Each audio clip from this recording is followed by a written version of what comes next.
ಸಂಪುಟದ ವಿಸ್ತರಣೆ ಆಗಿದೆ. ವಿಸ್ತರಣೆ ಆದ ನಂತರ ಸಾಮಾನ್ಯವಾಗಿ ಮಾನ್ಯ ಮುಖ್ಯಮಂತ್ರಿಗಳು ಹೊಸ ಸಚಿವರುಗಳನ್ನು ಉದ್ದೇಶಿಸಿ ಸಂಪುಟದಲ್ಲಿ ಮಾತನಾಡ್ತಾರೆ. ಸರ್ಕಾರದ ಬದ್ಧತೆಯ ಬಗ್ಗೆ, ಯೋಜನೆಗಳ ಬಗ್ಗೆ, ಆಲೋಚನೆಗಳ ಬಗ್ಗೆ ಮತ್ತು ನಾವು ನಮ್ಮ ಸರ್ಕಾರ ಅವರ ನೇತೃತ್ವದಲ್ಲಿ ಜನರಿಗೆ ಕೊಟ್ಟಂತ ಭರವಸೆಯ ಬಗ್ಗೆ ಅರಿವನ್ನು ಮೂಡಿಸ್ತಾರೆ, ಜವಾಬ್ದಾರಿಯನ್ನ ನೆನಪು ಮಾಡಿಕೊಡ್ತಾರೆ.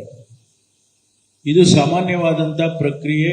ಸಂಪುಟ ಹೊಸದಾಗಿ ಆಗಲಿ ಅಥವಾ ವಿಸ್ತರಣೆಯಾಗಲಿ ಆಗುವಂಥದ್ದು.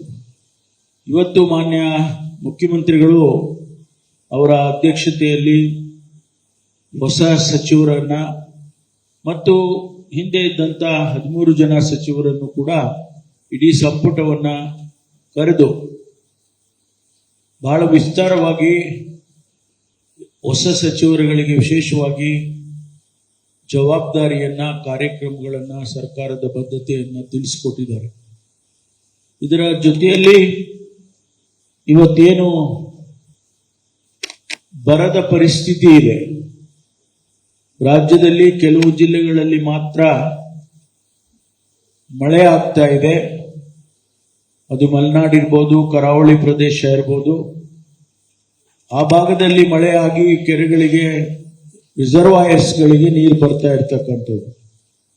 ಈಗಾಗಲೇ ನಮಗೆ ಇರುವಂತ ಮಾಹಿತಿಯ ಪ್ರಕಾರ ಕಾವೇರಿ ಬೇಸಿನ್ನಲ್ಲಿ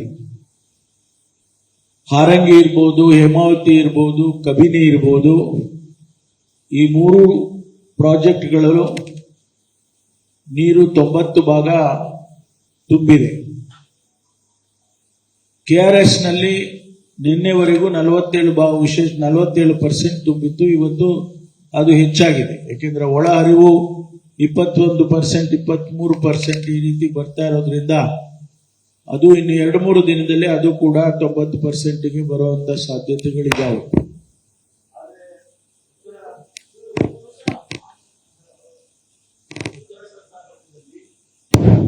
ಬಹಳಷ್ಟು ತಾಲೂಕುಗಳಲ್ಲಿ ಮಳೆಯ ಪ್ರಮಾಣ ಅತ್ಯಂತ ಕಡಿಮೆ ಆಗಿದ್ದಾವೆ.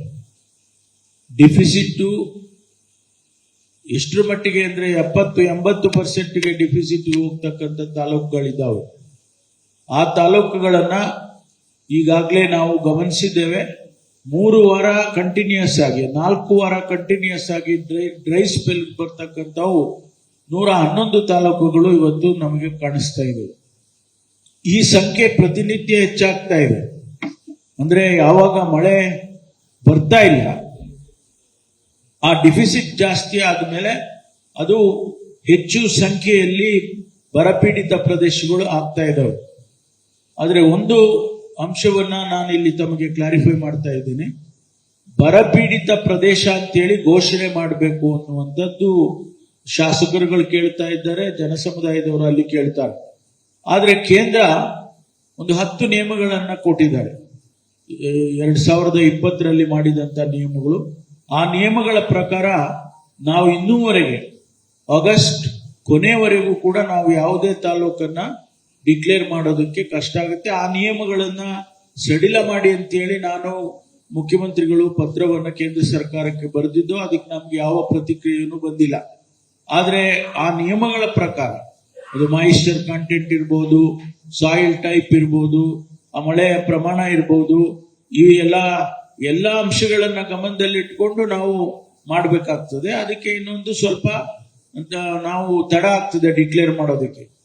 ಒಂದು ವೇಳೆ ತುಂಬಾನೇ ಹೆಚ್ಚು ರೆಡ್ ಝೋನ್ ಅಥವಾ ಯೆಲ್ಲೋ ಝೋನಿಗೆ ಹೋಗಿದೆ ಅನ್ನೋದಾದ್ರೆ ಅದು ಅತ್ಯಂತ ಡಿಫಿಸಿಟ್ ಆಗಿರ್ತಕ್ಕಂಥ, ಅತಿ ಹೆಚ್ಚು ಡಿಫಿಸಿಟ್ ಆಗಿರೋದು ಅಂತದನ್ನ ನಾವು ಅದನ್ನ ಪರಿಶೀಲನೆ ಮಾಡಿ ಸಂಪುಟಕ್ಕೆ, ಕ್ಯಾಬಿನೆಟ್ಗೆ ತೆಗೆದುಕೊಂಡು ಬಂದು ಅಲ್ಲಿ ಡಿಕ್ಲೇರ್ ಮಾಡ್ತಕ್ಕಂಥ ಸಾಧ್ಯತೆಗಳಿದ್ದಾವೆ. ಅದನ್ನ ನಾವು ಮುಂದೆ ಮಾಡ್ತೇವೆ.